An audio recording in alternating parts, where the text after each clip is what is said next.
گزر گئے. پھر فیصل واٹا کا غصہ جائز ہے, انہوں نے کہا نا میدان بھی آپ کا, گھوڑا بھی آپ کا, ریس بھی آپ کی, گھاس بھی آپ کا, پھر بھی کوئی پرفارمنس نہیں دی. وہ تانے دے رہے تھے گلگت بلتستان الیکشن پہ, اور ابھی بھی وہ مطالبہ کر رہے ہیں کہ ریزائن کریں اسحاق ڈار صاحب, فوراً مطالبہ. تو آپ سمجھیں اگر فیصل واٹا کا یہ بیان آتا ہے تو کہاں سے آتا ہے. تو مریم نواز کے جو قریبی صحافی ہیں وہ ایک تو مریم نواز کو کریڈٹ دیتے ہیں جی بر وقت کارروائی ہوئی, ایف آئی آر ہوئی, بی بی نے کوئی اس میں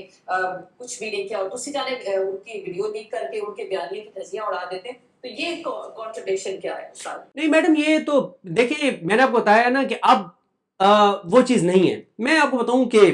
کسی نے مثال سنائی, انہوں نے کہا کہ عمران خان کی حکومت کے بارے میں پہلے ایک نیریٹو بنوایا گیا کہ مہنگائی بہت زیادہ ہو گئی ہے,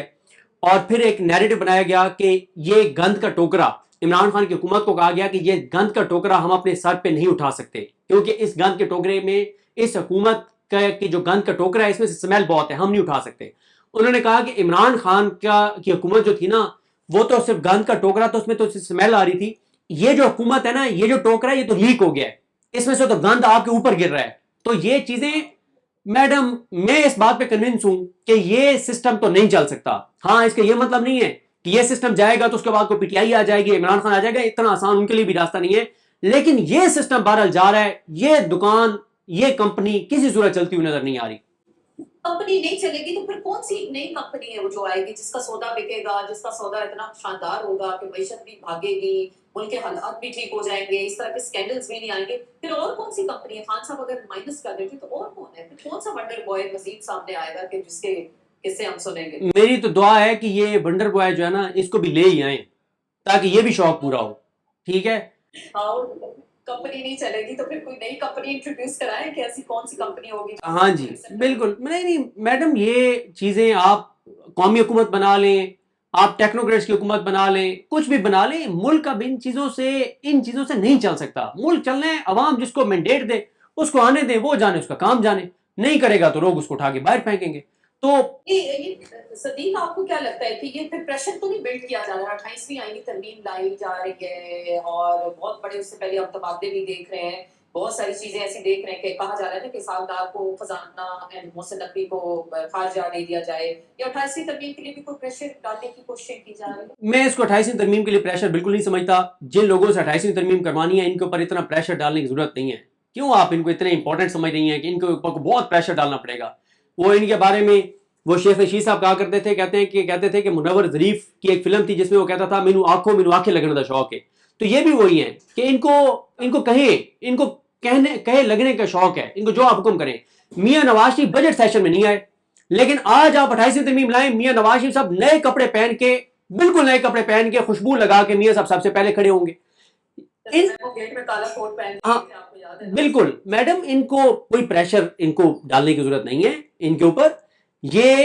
میرا آپ کو یہ تجویز ہے کہ آپ ان سوالات کے اوپر نا مفتاح اسماعیل صاحب کا انٹرویو کریں. مفتاح اسماعیل صاحب جو تجزیے کر رہے ہیں, میں یہ بتا سکتا ہوں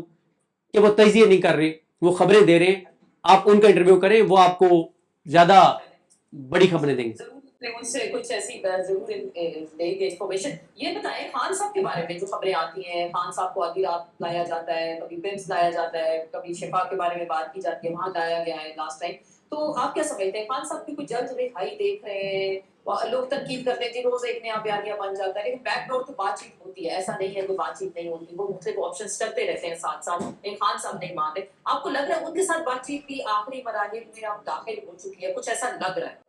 دیکھیں, جو تحریک انصاف یا تحریک تحفظ پاکستان کلیم کر رہے ہیں وہ تو یہ کلیم کرتے ہیں کہ ہماری بات چیت بہت پازیٹیو جا رہی ہے, بہت آگے بڑھ گئی ہے. گراؤنڈ پہ ہمارے سامنے ایسا کچھ نہیں ہے کہ کوئی پازیٹیوٹی نظر آئے. لیکن یہاں پہ ہونے کے لیے 24-36 گھنٹے میں 48 گھنٹے میں کیا سے کیا ہو جاتا ہے.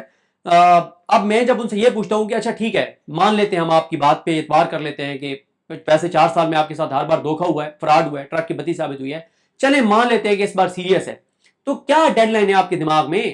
کہ کب تک آپ انتظار کریں گے؟ جو وعدے وعید آپ سے کیے گئے ہیں وہ کہتے ہیں ہم جولائی کے اینڈ تک انتظار کریں گے,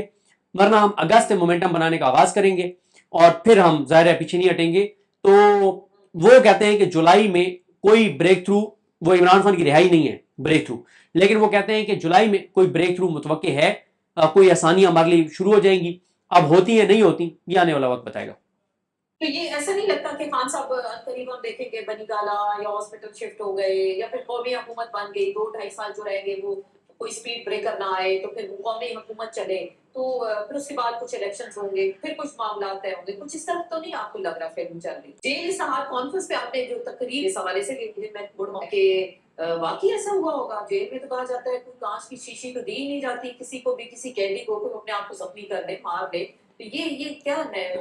قصہ تھا کہانی تھی یا دیکھیں سر پھر فیصل باٹا کا غصہ جائز ہے انہوں نے کہا نا میدان بھی آپ کا گھوڑا بھی آپ کا ریس بھی آپ کی گھاس بھی آپ کا پھر بھی کوئی پرفارمنس نہیں دی وہ تانے دے رہے تھے گلگت بلتستان الیکشن پہ اور ابھی بھی وہ مطالبہ کر رہے ہیں کہ ریزائن کریں اسحاق ڈار صاحب فوراً مطالبہ تو آپ سمجھ جائیں اگر فیصل باٹا کا یہ بیان آتا ہے تو کہاں سے آتا ہے تو مریم نواز کے جو قریبی صحافی ہیں وہ ایک تو مریم نواز کو کریڈٹ دیتے جی بر وقت کاروائی ہوئی FIR ہوئی بی بی نے کوئی اس میں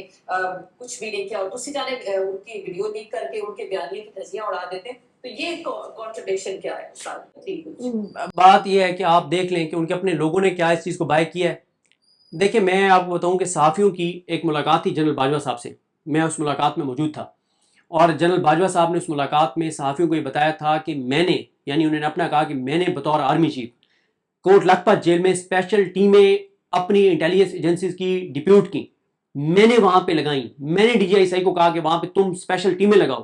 اور ہم ڈائریکٹ ان سے رپورٹس لے رہے تھے کہ کہیں جیل انتظامیہ عمران خان کے ساتھ شاہ سے زیادہ شاہ کی وفاداری میں کوئی نواز شریف کو اذیت ایسی نہ دے دیں کہ اس سے کوئی نقصان نہ ہو جائے تو وہ کہتے ہیں ہم نے یقینی بنایا کہ نواز شریف اور مریم نواز کو کوئی مسئلہ نہ ہو اور میاں صاحب جو کھانا چاہتے ہیں ان کو کھانا ملے ان کے خدمت گزار اپنے وہاں پہ ذاتی ملازمین موجود ہوں مریم صاحبہ کی جو کنیزائیں ہیں جو ان کی نوکرانیاں ہیں جو ان کی جو خدمت کرنے والی خواتین ہیں وہ ساری وہاں پہ ہوں تو یہ میڈم ابھی کیونکہ ٹائم ایسا ہے کہ کوئی بندہ بولتا نہیں ہے جو بولے گا تو اس کے ساتھ پھر اس کو اگلے دن CCD ہو سکتا ہے لے جائے تو ٹائم تھوڑا سا گزرنے دیں جو لوگ جیل کے اندر مریم نواز صاحبہ پر ڈیوٹی کرتے رہے وہ انٹرویوز دیں گے وہ بتائیں گے کہ کتنی آسانی میں تھی اور اگر کبھی یہ لسٹیں پڑی ہوتی ہیں جس دن لسٹ سامنے آئی نا کہ میاں صاحب جو ہے نا وہ جیل کے دوران انہوں نے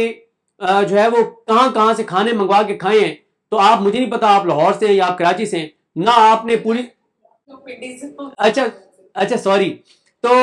اتنے آپ نے پنڈی اسلام آباد میں اپنی پوری زندگی میں اتنے مختلف جگہوں پہ اسپیشل جا کے کھانے نہیں کھائے ہوں گے پنڈی اسلام آباد کی مشہور جگہوں سے جتنے میاں صاحب نے جیل میں رہتے ہوئے کھا لیے تو یہ جب کبھی لسٹ آئے گی نا تو پتہ چلے گا کہ میاں صاحب روز بتاتے تھے کہ کل فلانی چیز فلانے جگہ سے فلانی چیز تو بڑی اچھی میاں صاحب نے وہاں خوراک میاں صاحب کو ملی ہے میں کنکلوژن پہ ذرا جاتی ہوں مجھے یہ بتائیں کہ رضا ڈار کیس پہ اب کیا ہوگا ایک تو کہا جاتا ہے نا CCD کے پستول چل جاتے ہیں عام شہریوں میں چل جاتے ہیں غریب غربا پہ چل جاتے ہیں یہاں کوئی پستول نہیں چلا یہاں کوئی گولی نہیں چلی چلے بڑی بات ہے پاکستان جیسے ملک میں طاقتوروں کے خلاف بااثر لوگوں کے خلاف FIR درج ہو جانا یہ بھی ایک بڑی بات ہے وہ جہاں سے ہوئی وہ آپ اور ہم بہتر جانتے ہیں تو آپ کیا سمجھیں یہ کیس کس کروٹ بیٹھے گا یا مٹی پاؤ والا معاملہ ہوگا یا پھر دب جائے گا سارا دیکھیں اس کا تعلق ہے کہ شریف خاندان اور پنڈی کے درمیان اگر تو چیزیں بہتر ہو جاتی ہیں اور شریف خاندان قائل کر لیتا ہے پنڈی کو اور ان کی رحم کی اپیل ایکسیپٹ ہو جاتی ہے ان کا منت ترلا کام کر جاتا ہے تو سب چیزیں سیٹل ہو جائیں گی لیکن اگر نہ ہوئی معاملات ٹھیک تو یہ کیس آگے بڑھے گا کیونکہ اس طرح کے 2 کیسز آپ اور میں ڈسکس کر چکے ہیں ایک موٹر وے ریپ کیس سزائے موت ایک یہ E11 والا عمر قید اس سے کام سزا نہیں ہے اس کیس میں ٹھیک ہے تو یہاں پہ تو حالت یہ ہے کہ سپریم کورٹ کے اندر کئی ایسے لوگوں کے کیس لگتے ہیں جن کو سپریم کورٹ بری کرتی ہے تو پتہ چلتا ہے کہ وہ تو 10 سال پہلے بیچارے جیل کے اندر فوت ہو گئے ہیں یہ عام لوگوں کے ساتھ تو یہ ہو رہا ہے اور اب تو CCD ہے کہ اگر کوئی درندہ گلی سے گزرتے ہوئے کسی بچی کو چھیڑ دے ہاتھ سے تو اس کے تو نیفے میں پسٹل چل جاتا ہے یا اس کی مسخ شدہ لاش ملتی ہے یہاں CCD نہیں اٹھا رہی اس کیس کو اچھا دیکھیں میں آپ کو ایک بات بتاؤں یہ بہت غلط ایک وہ ہے جو ہمارے دوست جو ہے نا وہ اپریشیٹ کرتے ہیں CCD کو اور بھائی ایسے نہیں کرائم ختم ہوتا آپ اس کو انویسٹیگیٹ کریں اس کا DNA ٹیسٹ کروائیں آپ ثابت کریں عدالتوں میں ٹرائل چلائیں اس کو لگائیں پھانسی بالکل آپ لیکن آپ کو آئین قانون قاعدہ ضابطہ شریعت کوئی ایسے نہیں آپ نے بندے کو پکڑا اور آپ نے ایک ہی بندے نے فیصلہ کیا کہ اس نے یہ ریپ کیا ہے یا اس نے زیادتی کی اور آپ نے اس کو مار دیا ہے ایسے نہیں اگر آپ نے یہ جو معاشرے کے اندر ایک بہت خوفناک حد تک چیزیں ہو رہی ہیں بچیوں اور بچوں کے ساتھ